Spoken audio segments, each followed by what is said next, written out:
Ever heard of lifestyle creep? It's when the amount of money you make increases gradually, but so do your spending habits. Avoid this by automatically transferring a chunk of your income into a savings account as soon as you hit your payday. Most financial specialists advise following the 50-30-20 rule. That means you'll need to divide your income into 50% for the things you need, like rent or gas money, 30% for what you want, like some new clothes or entertainment, and 20% for savings or paying off debts. An easy way to create a budget that works for you is to imagine you're giving the money you own different jobs. At the beginning of any given month, all money you've earned in the month before should already have its designated job. If done correctly, you shouldn't have any money left after the budgeting process is done.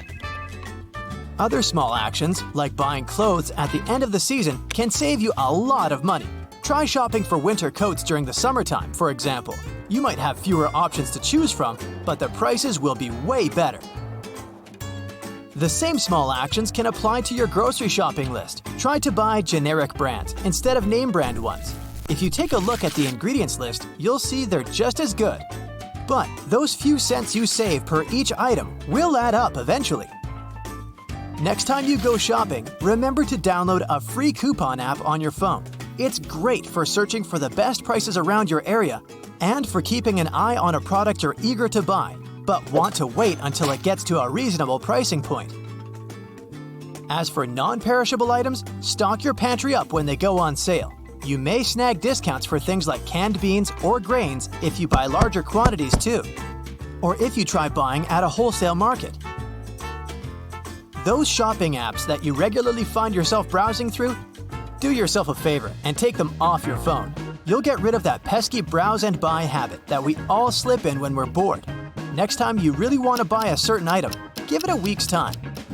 If it's really something you need, you'll know it in a week. If you've already forgotten about it in a couple of minutes, it was never worth the buy. It's always a great idea to schedule your regular shopping too.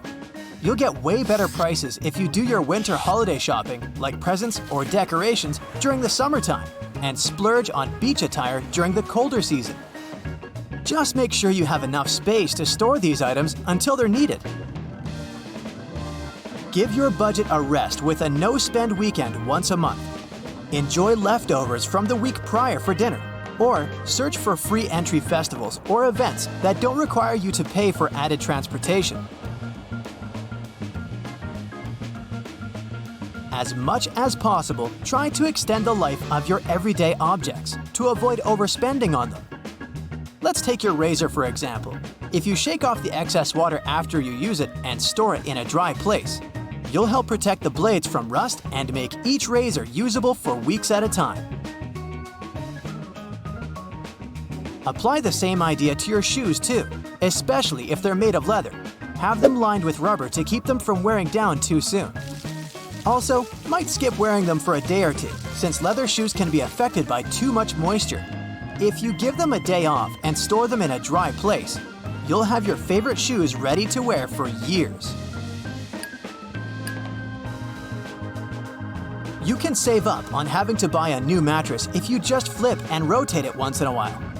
Every 3 months should do the trick. Do the same with your couch or chair cushions. Swap them around every now and then. It maintains its shape for longer. Every 6 months or so, take a look at your credit card bill and see if you actually use the things you're charged for. Go ahead and cancel any memberships you haven't used in a long time. That means magazine subscriptions, gym memberships, or regular payments for courses you never get the time for. If you don't want to skip leg day, try opting for a virtual workout. There are a lot of options you can choose from these days, from Zumba classes to yoga lessons and even kickboxing tricks. All from the comfort of home, no less.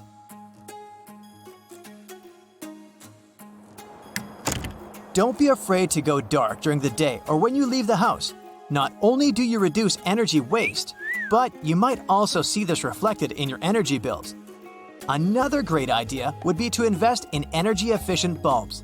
They can be either LEDs or CFLs, which last way longer than your standard incandescent bulbs. They also use a lot less electricity.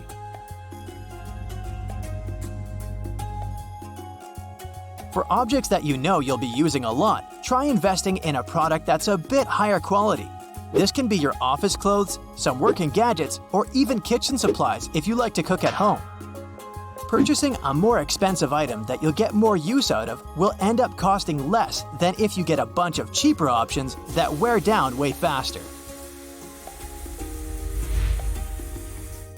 If you're one of those people that are proud of their hobby and talent, know that it can potentially be bartered. Anything goes from here, from mowing lawns to pet sitting, from making meals to transportation services. You might be able to use these skills to negotiate other goods or services. It's best if you try to swap with someone trustworthy. But there are a lot of websites these days on barter worth checking out. Go for low or no-cost experiences whenever possible. Swap that expensive dinner date with a walk in the park. It might end up being even more romantic, not to mention you get a bit of fresh air too. Many big cities also have museums and other attractions that provide free entry on certain days of the week. Also, depending on your status, you might get certain advantages like student discounts. Whenever you're ready to leave the city for vacation, choose a destination that's off-season. Not only will it save you money, but you'll also be able to check out these places when they're less crowded. Travel to Europe during the colder season, it's cheaper, or to Hawaii in the late spring or fall. Never be afraid to negotiate the services you're being offered. You can save a lot of money on your cell phone bills if you just ask your carrier for a better deal every once in a while.